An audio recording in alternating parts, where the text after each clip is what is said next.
This is the story of Toyota.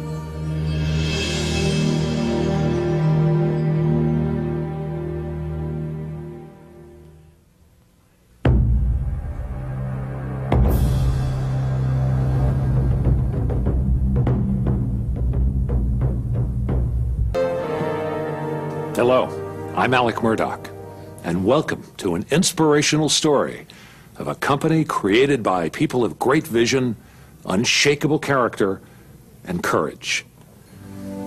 The story of Toyota is very much a family saga, steeped in tradition.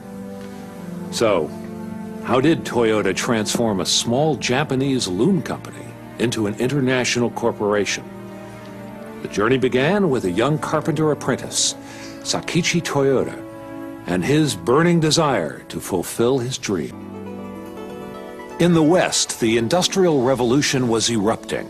It was a time of innovation and invention. For Japan to compete, it had to join the revolution or forever be left behind.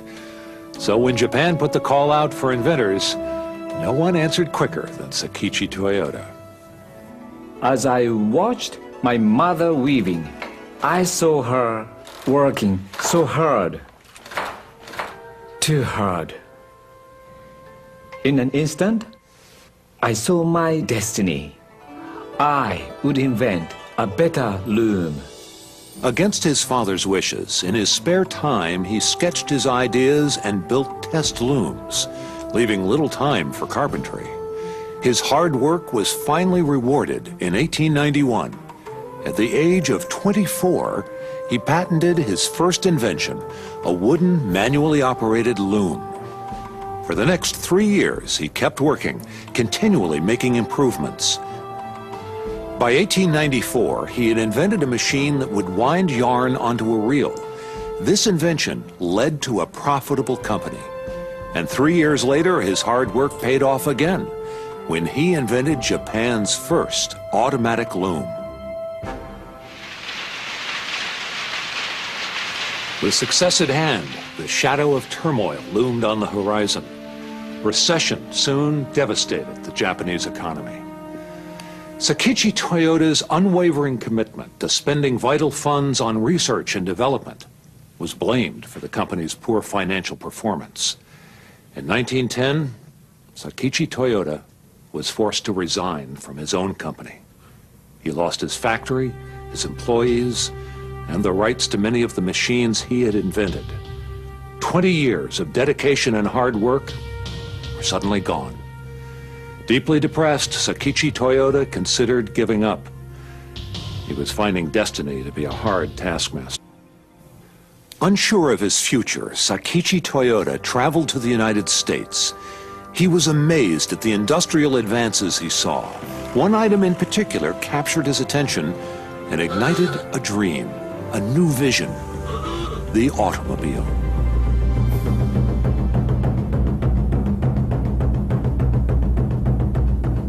Inspired by his trip to America, Sakichi Toyoda returned to Japan and began again. With hard work and determination, he formed a new company, Toyota Spinning and Weaving. This new company sold the cloth it manufactured. Now with a steady income, Sakichi was free to once again perfect his fully automatic loom and dream of building an automobile. Joining him was his son, Kiichiro Toyoda, a young engineer fresh out of college. Kiichiro, like his father, was also a man of vision. お父さんから受け継いだ才能は何かとよく聞かれます。I reply by saying, my father was a man of vision. To me, his most valuable quality was his will to make every effort to achieve a single objective. My destiny was to take his vision and build Japan's first automobile. Sakichi Toyoda's dream of building an automobile was one that few thought would ever be reached. But that was about to change. In 1929, Sakichi Toyoda sold the rights to his fully automatic loom for 1 million yen, which he offered to his son under one condition: use it all for research on the production of the automobile. Kiichiro Toyoda had his reservations, but he put them aside, embraced his father's dream, and took up the challenge. He began the process by visiting the premier automotive manufacturers in America, like his father had. He came back to Japan, convinced he could build an automobile. A small corner of Toyota Automatic Loom Works, with reluctant family approval and funding, Kiichiro Toyoda and his newly assembled team of engineers rolled up their sleeves and in 1930 began the difficult task of building Japan's first car for the masses.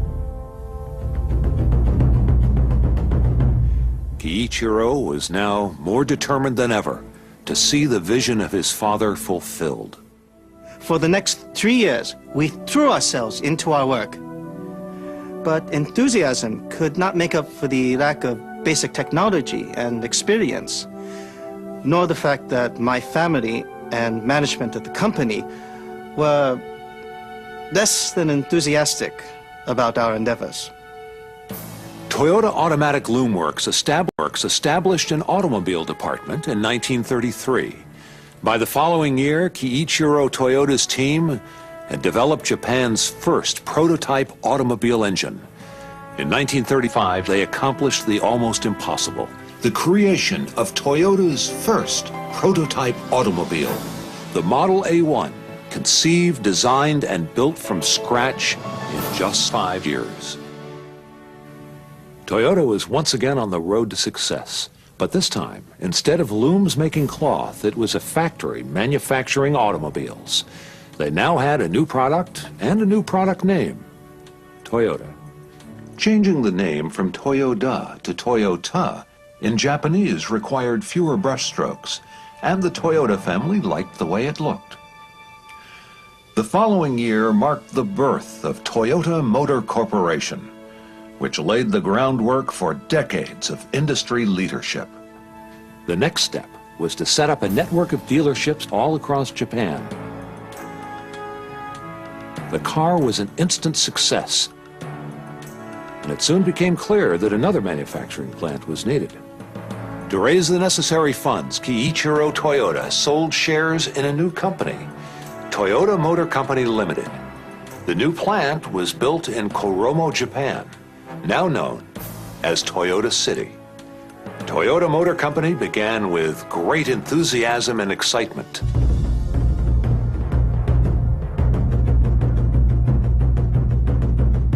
By the late 40s, global events brought Toyota close to bankruptcy, and Kiichiro Toyoda was forced to cut workers' pay. 2 years later, the company closed 2 facilities, and 1,600 workers were asked to resign. Deaths continued to mount as auto union workers went on strike and brought production to a halt. As a result, Kiichiro Toyoda resigned. With the Koromo factory operating at full capacity, Toyota was back on the road to profitability within a few years. They had lost a lot of ground, but they were determined to catch up.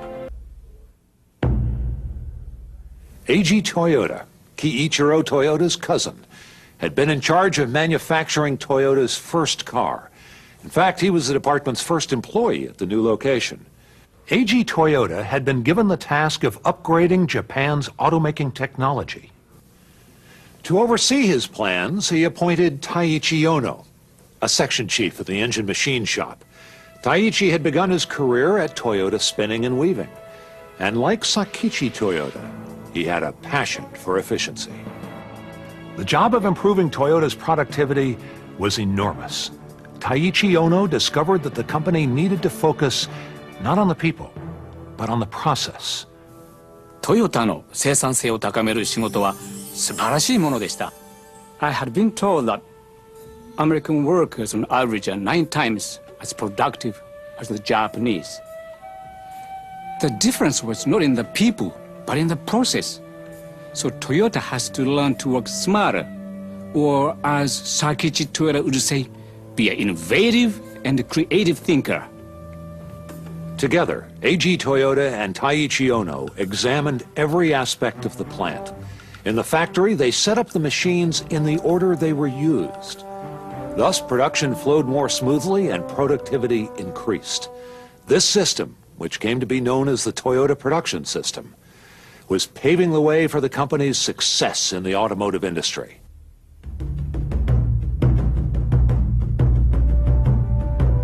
By the mid-50s, Toyota was the leading Japanese auto manufacturer. Looking for new horizons, Toyota set its sights on the global marketplace.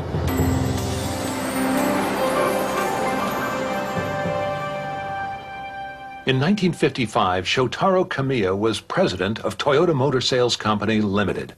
He had just returned from a visit to the United States, where he found a growing number of small European import cars alongside the big Detroit models. アメリカに来た時、素晴らしい繁栄を見ました。It seemed as if every American family wanted 2 cars. But they could only afford 1 American car. We knew that the time was right for Toyota to come to America because we knew we could build a more affordable car. The car Toyota would ship was the Toyopet Crown. The company believed international success and acceptance was just around the corner. In 1957, Toyota became a global company when Toyota Motor Sales USA was formed. Within a year, the first dealership was opened in Hollywood, California. The cars were lined up and ready to sell. They waited for the rush of customers that never came. Disaster. Less than 300 cars were sold the first year. All the dreams and expectations were replaced by failure and frustration.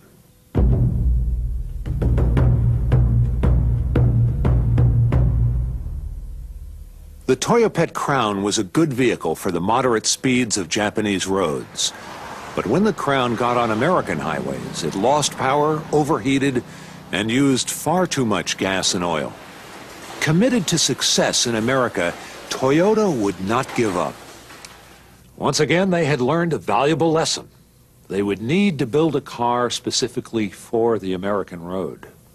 Overseeing this vital project was Kiichiro Toyota's eldest son, Shoichiro Toyota. It was Shoichiro who implemented what would become known as Toyota's total quality control.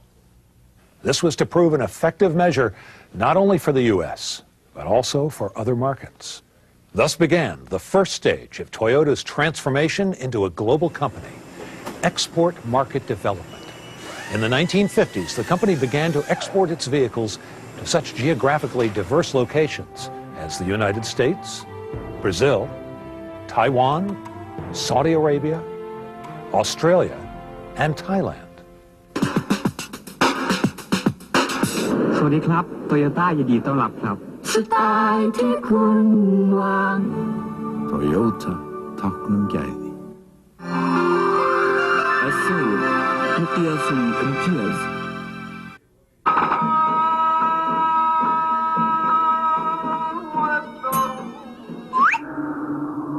Toyota, kalite hayatınızı değiştirir. The company's export strategy was based on the principle of Genshi Genbutsu. Go to the source to find the facts you need to make a correct decision. And so Toyota did extensive research into the needs of consumers in their various export markets. The result? International success and acceptance. There's a new hot one on the American road, the Toyota Corona. And the editors of Motor Trend report Corona is miles ahead of competition in performance. The introduction of the Corona for the American market brought success that went beyond sales. In 1965, Toyota Motor Company was awarded the Deming Application Prize, a prestigious award given each year to the Japanese company with the most successful quality control system. In 1966, Toyota introduced the Corolla. The company was on the move.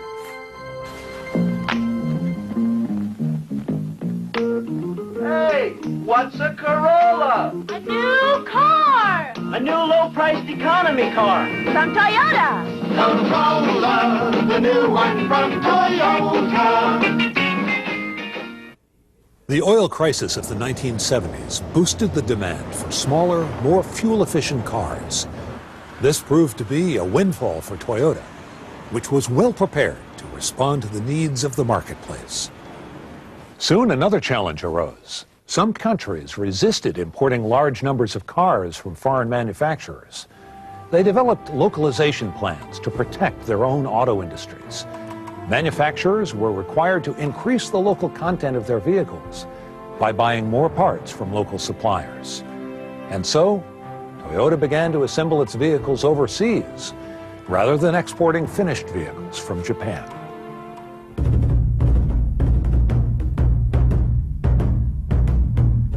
By the 1980s, Toyota's dedication to research, its commitment to total quality control, and its philosophy of Kaizen, or continuous improvement, now placed it in a position to enter the second stage of its development as a global company, large-scale manufacturing in other countries. In 1984, Toyota opened the new United Motor Manufacturing plant in the United States. It was a joint venture with General Motors. This plant presented a golden opportunity to put the Toyota Production System, or TPS, to the test outside Japan. TPS is built on a philosophy of mutual respect and trust between management and employees, and empowerment of team members. At the time, these were fairly radical concepts in the U.S., where adversarial layered relationships had been the norm. Numi's ultimate success set the stage for applying TPS worldwide. Toyota Motor Manufacturing Kentucky started operations in 1988. It was the first American plant entirely owned and operated by Toyota. TMMK remains the company's largest manufacturing facility outside Japan. That same year, Toyota Motor Manufacturing Canada began building the Corolla, and the Quotzui Motors plant in Taiwan started up. By the end of the 1980s, Toyota was manufacturing and marketing in a wide variety of countries in every major region of the world. Toyota's luxury division, Lexus, was launched in 1989. Since that time, Lexus has rewritten the luxury automotive record books for customer satisfaction and quality. Lexus continues to lead the way in innovation and technology for luxury nameplates. The 1990s began the third stage of Toyota's development. A sharp increase in the value of the yen put Toyota's exports at a price disadvantage. So the company responded with a new global business plan that included the transfer of even more production overseas. Full-scale globalization. The company reformulated its model lineup plan, developing unique models for particular markets and selecting appropriate models for local production. This was accompanied by a large expansion in Toyota's global marketing, distribution, and sales network. In 1992, vehicle production began at Toyota Motor Manufacturing, United Kingdom. 2 years later, the joint venture Toyota Saab plant started up in Turkey. 97 was the startup year for the Toyota Motor Thailand Gateway plant, and in South America, for Toyota Argentina. 98 was also the startup year for Toyota do Brasil, as well as Toyota Motor Manufacturing Indiana and West Virginia plants. Rounding out a decade of worldwide expansion of manufacturing, marketing, distribution, and sales, the joint venture Toyota Kirloskar motor plant was established in India in 1999. At the start of the 21st century, there's been no let-up in the globalization of Toyota. Manufacturing plants started up in France, Poland, and Sichuan, China. More production is scheduled to begin in Tianjin, China, as well as Toyota Motor Manufacturing Alabama and a Toyota Peugeot joint venture in the Czech Republic. By the end of 2001, Toyota vehicle sales in the world's largest market, North America, had increased to nearly 2 million units per year. Sales in Europe had grown to about 2/3 of a million units annually. Sales were also on the upswing in Latin America and the Middle East. With its emergence as a diversified global corporate leader, Toyota has established a common set of values, beliefs, and business methods that act as the lifeblood of the company. Collectively, they're known as the Toyota Way.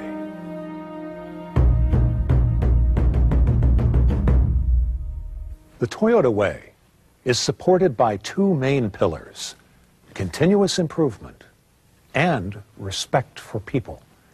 It defines how the people of Toyota perform and behave in order to deliver the company's values to customers, shareholders, associates, business partners, and the global community. Today, Toyota is one of the world's largest automakers. Toyota's various companies have design, engineering, manufacturing, marketing, distribution, and sales facilities in over 160 countries, employing tens of thousands of associates. Toyota, its dealers, and all other business partners are dedicated to providing the highest level of customer satisfaction everywhere around the world.